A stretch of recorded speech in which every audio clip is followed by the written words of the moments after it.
बिस्मिल्लाहिर्रहमानिर्रहीम। अब देखिए, अब हम डिस्कस करेंगे एक्सरसाइज 7.2 के क्वेश्चन नंबर 3 की तरफ। देखिए, आपको कुछ पॉइंट गिवन है, 2 पॉइंट ये हैं और 2 पॉइंट आपके ये हो गए। आपने चेक करना है कि ये पैरेलल है, परपेंडिकुलर है या नाइदर परपेंडिकुलर है नॉर पैरेलल है। अब मैं आपको कंडीशन बताऊंगा। देखिए, अगर स्लोप इक्वल आ जाए, यानी एक को स्लोप m1 और m2, तब जो पॉइंट होंगे वो पैरेलल आएंगे। पॉइंट क्लियर होगा। परपेंडिकुलर कब होते हैं कि अगर इन दोनों का डॉट प्रोडक्ट रिजल्ट आपको -1 दे दे, तब क्या होगा, परपेंडिकुलर होगा। यहाँ तक पॉइंट क्लियर होगा सर? बिल्कुल क्लियर। अब जी आगे जाते हैं जी। परपेंडिकुलर भी सीख लिया और पैरेलल भी आप लोगों ने सीख लिया। अब हम क्या करेंगे, पहले इन दोनों पॉइंट को नाम देंगे। एक का पॉइंट नाम रखेंगे a, b और दूसरे पॉइंट का नाम रखेंगे b 7, 8। इनका स्लोप को, इसके स्लोप को m1 नाम देंगे। फार्मूला क्या होगा आपका, y2 माइनस y1। डिवीजन में क्या होगा, x2 माइनस x1। अब आपने पॉइंट A उठा लेना है, 5, 7 होगा। पॉइंट B उठा लेना है, 7, 8 होगा। ये आपका x1 आएगा, ये आपका y1, ये आपका x2, ये आपका y2। अब आपने क्या करना है, प्लग कर देना है। तो फार्मूले में क्या करते हैं, प्लग करते हैं। प्लग y2 की वैल्यू 8 में से क्या सब्ट्रैक्ट होगा, 7। डिवीजन में क्या होगा, x2 की वैल्यू 7 में से कितना सब्ट्रैक्ट होगा, 2, 5। तो m1 इक्वल टू 8 में से 7 सब्ट्रैक्ट होगा, कितना होगा शाबस, 1 आ जाएगा। 7 में से 5 को सब्ट्रैक्ट करोगे, कितना होगा, 2 होगा। इसको नोट आउट कर ले। अब आपने दूसरे पॉइंट उठा लेने हैं, 7 का फाइनल। दूसरे पॉइंट, एक को पॉइंट C नाम दे देते हैं, 7 का -5। दूसरा पॉइंट आपका हो जाएगा D 19, 1। अब ये आपका x1 बनेगा, ये आपका y1, ये आपका x2, ये आपका y2। इसके स्लोप को m2 नाम देंगे। फार्मूला आपका वही लगेगा, y2 माइनस y1। डिवीजन में क्या होगा, x2 माइनस x1। अब इस फार्मूले में प्लग कर दो। मैं प्लग कर रहा हूँ। y2 की वैल्यू 1 माइनस इंटू -5 होगा। x2 की वैल्यू 19 है, 19 से 7 को सब्ट्रैक्ट कर दोगे।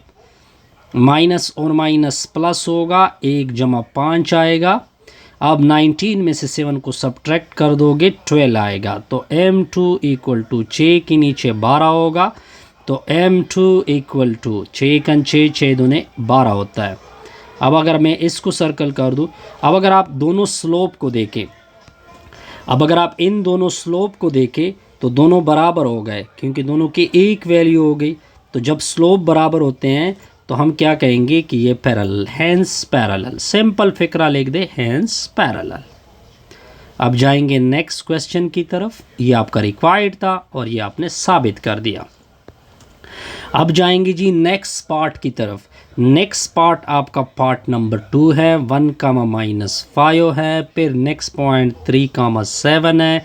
फिर नेक्स्ट पॉइंट क्या है, दरमियान में है एंड 5/2 लिखा हुआ है। नेक्स्ट लिखा हुआ है 7/4। नेक्स्ट पॉइंट है -3/2 लिखा हुआ है, 9/4 लिखा हुआ है। बस आपने सिंपल क्या चेक करना होगा, अब देखते जाइए। पैरेलल और परपेंडिकुलर आपने चेक करना है। ये पॉइंट आपका A होगा, 1, -5। दूसरा पॉइंट आपका B होगा, 3, 7। ये आपका x1 होगा, ये आपका y1 होगा, ये आपका x2 हो जाएगा, ये y2। अब इन दोनों पॉइंट के स्लोप को m1 नाम दोगे, y2 माइनस y1 होगा। डिवीजन में क्या होगा, x2 माइनस x1 होगा। अब आपने पॉइंट को पुट करना है, 7 माइनस इंटू -5 होगा। डिवीजन में x2 की वैल्यू 3 इंटू -5 होगा, 3 इंटू -1, सॉरी ये 1 होगा। सॉरी यहाँ पे मैंने गलती की, तो मैं गलती को क्या करूँगा, सीधा कर दूँगा, 3 में से 1। तो m1 इक्वल टू माइनस और माइनस प्लस होगा, 7 जमा 5 आएगा। 3 से 1 निकाल दोगे 2 आएगा। m1 इक्वल टू ये 12 हो जाएगा, 12 में डिवाइडेड बाई 2 होगा, तो इसका रिज़ल्ट होगा आपका 6। कोई कन्फ्यूजन नहीं।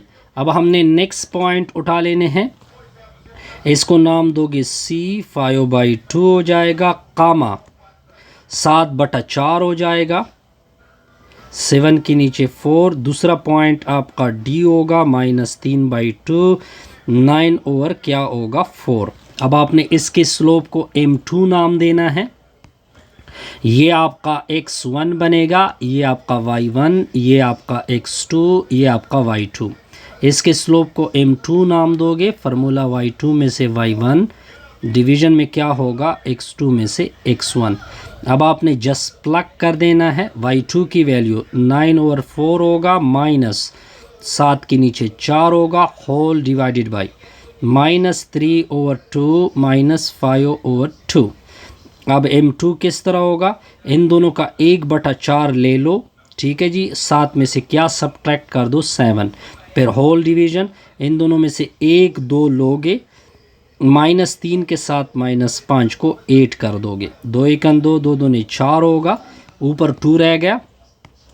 9 में से 7 निकाल दो, 2 हो जाएगा, तो 2/2 होगा, -3 -5 ये -8 होगा, 2 और 2 कैंसिल होंगे, तो m2 की वैल्यू -1/8 रह जाएगा।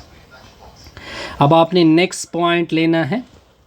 अब अगर आप देखें नेक्स्ट पॉइंट आपका क्या होगा वो देखते जाइए। अच्छा, मैंने दोनों स्लोप निकाल ली। अगर आप इन दोनों स्लोप को देखें, मैं यहाँ पे मार्कर चेंज कर देता हूँ। अगर आप इन दोनों के स्लोप को देखें, ये दोनों आप स्लोप देख सकते हैं कि एक की वैल्यू 6 आ गई और दूसरे स्लोप की वैल्यू -1/8 हो गई। आई थिंक सो -1/8 आता, आई थिंक सो,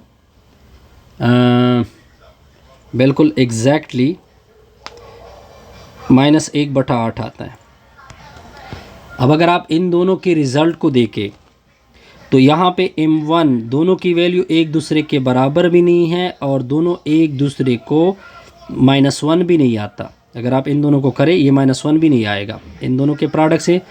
अगर मैं इन दोनों के प्रोडक्ट को ले लूँ, तो 6 मल्टीप्लाइड होगा -1/8 से, तो -6/8 आएगा। 2 से कैंसिल करोगे तो 3/4 आएगा, और जबकि हमें -1 चाहिए, तो ये नाइदर केस होगा। क्या केस होगा? नाइदर, ना पैरेलल है ना परपेंडिकुलर है।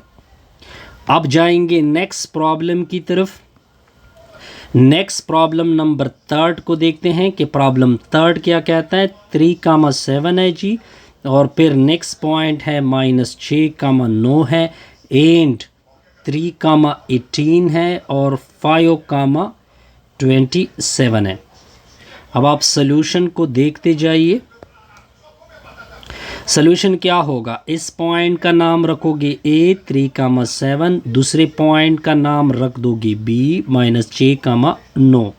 ये आपका x1 बनेगा, ये y1, ये x2 और ये y2। अब हम इसका स्लोप m1 लेंगे, y2 माइनस y1 के नीचे क्या होगा? x2 minus x1। y2 की वैल्यू 9 है, 9 में से 7 सब्ट्रैक्ट होगा। x2 की वैल्यू -6 है, -3 होगा। 9 में से 7 निकाल दोगे, इससे 2 आएगा, -6 -3 -9 आएगा। तो m1 की वैल्यू मैं निकाल सकता हूँ 2 के नीचे 9। अब आपने क्या करना है? अब आपने सिंपल ये करना है कि इन दोनों को उठा लेना है, ठीक है जी। अब एक पॉइंट का नाम रखोगे C 3,18 होगा, दूसरे पॉइंट का नाम रख दोगे D 5,27 होगा। अब आपका ये x1 बनेगा, ये y1 बनेगा, ये x2 बनेगा, ये y2 बनेगा। इसके स्लोप को m2 कह देते हैं। y2 माइनस y1 डिवीज़न में क्या होगा? x2 minus x1। y2 की वैल्यू 27 में से 18, x2 की वैल्यू 5 में से 3। अब m2 की वैल्यू आप देख सकते हैं, 27 में से 18 निकाल दोगे 9 आएगा, 9 के नीचे 5 में से 3 निकाल दो 2 आएगा। अब अगर आप इन दोनों स्लोप की वैल्यू को देखें, अगर मैं इन दोनों का प्रोडक्ट ले लूँ, यानी m1 को अगर मैं प्रोडक्ट में ले लूँ m2 के साथ, m1 की वैल्यू -2/9 है और दूसरा 9/2 है। ये दोनों एक दूसरे को कैंसिल करेंगे, ये एक दूसरे को कैंसिल करेंगे, तब आप देख सकते हैं कि -1 इसका रिज़ल्ट है। जब इस तरह का केस होगा तो आपने पढ़ा है कि फिर ये क्या केस होगा, परपेंडिकुलर। यहाँ तक कोई कन्फ्यूज़न? नो सर, यहाँ तक कोई कन्फ्यूज़न नहीं होगी। अब नेक्स्ट देखेंगे और पार्ट भी, तो क्या होगा सर। नेक्स्ट है क्वेश्चन नंबर 4 है जी। अब नेक्स्ट क्वेश्चन क्या कहता है कि आपको पॉइंट ए गिवन है और आपको पॉइंट बी गिवन है और आपको पॉइंट सी गिवन है। आगे कहते हैं कि ये कोलिनियर भी हैं, बस आपने z की वैल्यू को क्या करना है, फाइंड करना है। अब कोलिनियर का मतलब क्या होता है? कोलिनियर का मतलब ये होता है कि फॉर एग्जांपल ये पॉइंट इधर, ये पॉइंट इधर, ये पॉइंट इधर, इधर ए है, इधर बी है, इधर क्या है, सी है। मैं यहाँ से लेकर यहाँ तक ये सारे पॉइंट एक लाइन के ऊपर आ रहा है, तो इसको बोलते हैं कोलिनियर। अब मैथमेटिकली किस तरह प्रूफ करेंगे कि इधर मैं एक स्लोप फाइंड करूँगा m1, इधर मैं एक स्लोप फाइंड करूँगा m2, फिर दोनों को क्या करूँगा, इक्वल करूँगा। तो अगर मैं इन दोनों को इक्वल कर दूँ तो मैं z की वैल्यू आसानी से क्या करूँगा, फाइंड करूँगा। बस सिंपल मतलब ये था कि मैंने ए बी का स्लोप फाइंड करना है, जिसको मैंने m1 नाम दिया है। फार्मूला आपका y2 माइनस y1 होगा, डिवीज़न आपका x2 माइनस x1 होगा। यहाँ पे पॉइंट ए बी आएंगे, ठीक है जी। आपका पॉइंट ए बी 2, -3 होगा, बी पॉइंट आपका 3, -2 होगा, और ये आपका x1 आएगा, ये y1, ये x2, ये y2। अब इसको फार्मूले में प्लग कर दोगे तो -2 माइनस फार्मूले का -3 y1 की वैल्यू, 3 में से क्या सब्ट्रैक्ट होगा, 2। तो m1 इक्वल टू -2 + 3 होगा, 3 में से 2 सब्ट्रैक्ट कर दो 1, तो m1 की वैल्यू क्या आएगी, 1 आएगी। अब आपने क्या करना है, मैं मार्कर चेंज करके आपको दिखा सकता हूँ। अब आपने ये स्लोप फाइंड करना है, ये स्लोप m2 का है, तो हमें पॉइंट किसकी चाहिए, b और c की चाहिए। अब हम क्या लेंगे, m2 का फार्मूला क्या होगा, y2 माइनस y1, डिवीज़न में क्या होगा, x2 माइनस x1। अब पॉइंट b आएगा, b की वैल्यू 3, -2, और c का ये आपका x1 बनेगा, ये y1, और c का पॉइंट आएगा 8, z, ये आपका x2 आएगा, ये y2 आएगा। अब इस फार्मूले में क्या कर दो, प्लग कर दो। अब m2 is equal to y2 की वैल्यू, y2 की वैल्यू कितनी है जी, y2 की वैल्यू z है, माइनस इंटू -2 आएगा, डिवीज़न में x2 की वैल्यू 8 है और x1 की वैल्यू 3 है। तो m2 equal to z minus और माइनस प्लस होगा, 8 में से 3 को सब्ट्रैक्ट कर दोगे 5 आएगा। इसको भी नोट आउट कर दे, ठीक है जी, इसको क्या कर दे, नोट आउट कर दे। तो हमने इसको नोट कर दिया। अब चूंकि पॉइंट कोलिनियर हैं तो ये दोनों आपस में इक्वल है, तो हमारा तो टारगेट z के ऊपर है कि z फाइंड हो चुके।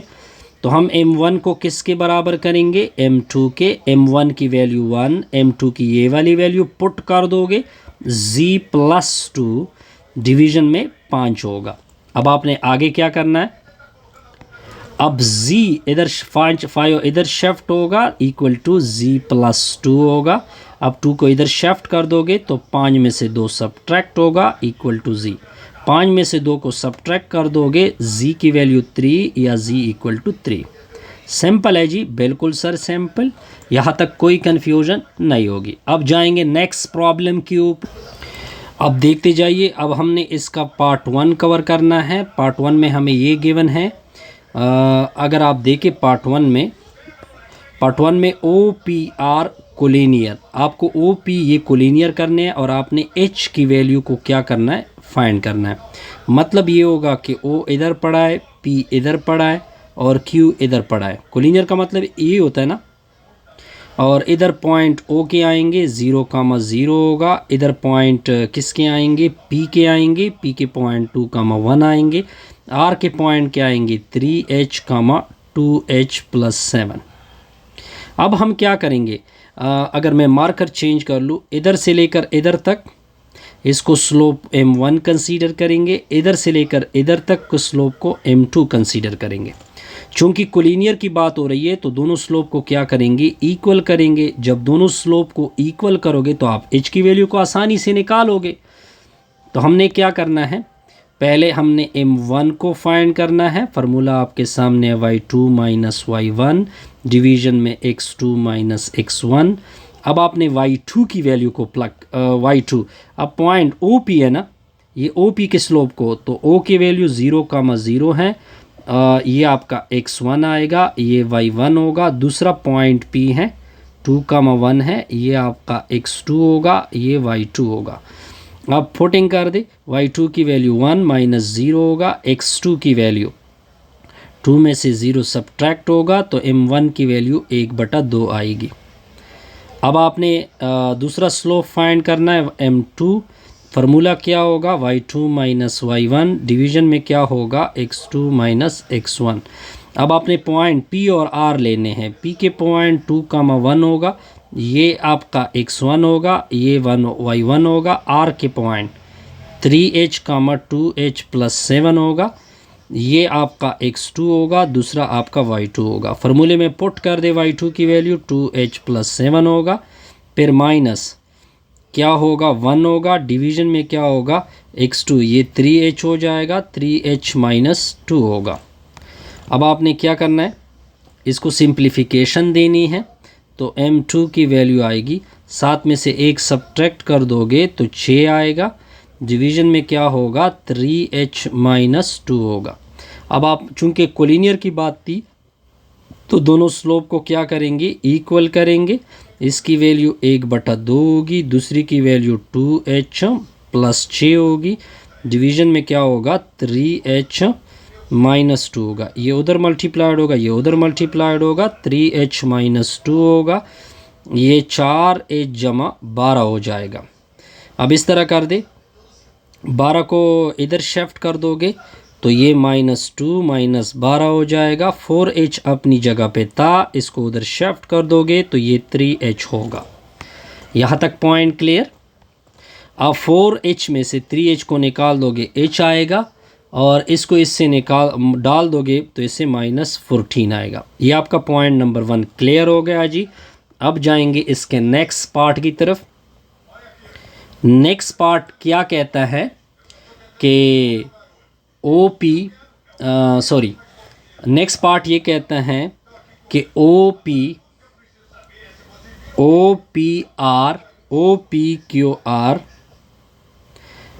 Are parallel. ये हमने साबित करना है, ये चेक करना है कि ये पैरेलल है। मतलब इधर जो स्लोप होगा ये m1 आएगा, इधर जो स्लोप होगा वो m2 आएगा, और m1 की वैल्यू, OP का स्लोप तो ऑलरेडी हमें पता है, OP का स्लोप 1/2 आ चुका है। हमने सिंपल QR के स्लोप को फाइंड करना है, उसको मैं m2 दूंगा, y2 में से y1 सब्ट्रैक्ट होगा, नीचे x2 में से x1। तो Q के पॉइंट 3,9 है, और नेक्स्ट पॉइंट R के पॉइंट्स R में H की वैल्यू हमने फाइंड की। R के पॉइंट 3h, 2h प्लस 7 होगा, लेकिन H की वैल्यू तो मैंने फाइंड की है ना, आई थिंक यही है बिल्कुल। H की वैल्यू मैं क्या पुट करूँगा, 1/2, तो ये 3/2 हो जाएगा। 2 और 2 कैंसिल होंगे, 1/2 जब डालोगे तो 2 + 7 होगा, तो R की वैल्यू 3/2, 9 होगा। अब बस आपका ये आपका पॉइंट x1 आएगा, ये y1 होगा, ये x2 होगा, ये y2 होगा। अब m2 को मैं आसानी से पुट कर सकता हूँ। y2 की वैल्यू 9 में से कितना सब्ट्रैक्ट होगा, 9 में से 9 सब्ट्रैक्ट होगा, और दूसरा 3/2 है, 3/2 से 3 सब्ट्रैक्ट होगा, 9 में से 9 सब्ट्रैक्ट होगा 0। इधर अगर आप कुछ कर भी दे तब 0 ऊपर है तो m2 की वैल्यू आपकी 0 आ जाएगी। अब अगर आप इन दोनों स्लोप को देखें, ये दोनों स्लोप आपस में बराबर नहीं हैं, तो जब दोनों बराबर नहीं हैं तो इसका मतलब है कि पैरेलल नॉट पैरेलल होगा। क्लियर जी? बिल्कुल सर क्लियर, आगे इसमें कोई कन्फ्यूजन नहीं होगी। अब आगे क्या कहते हैं, आगे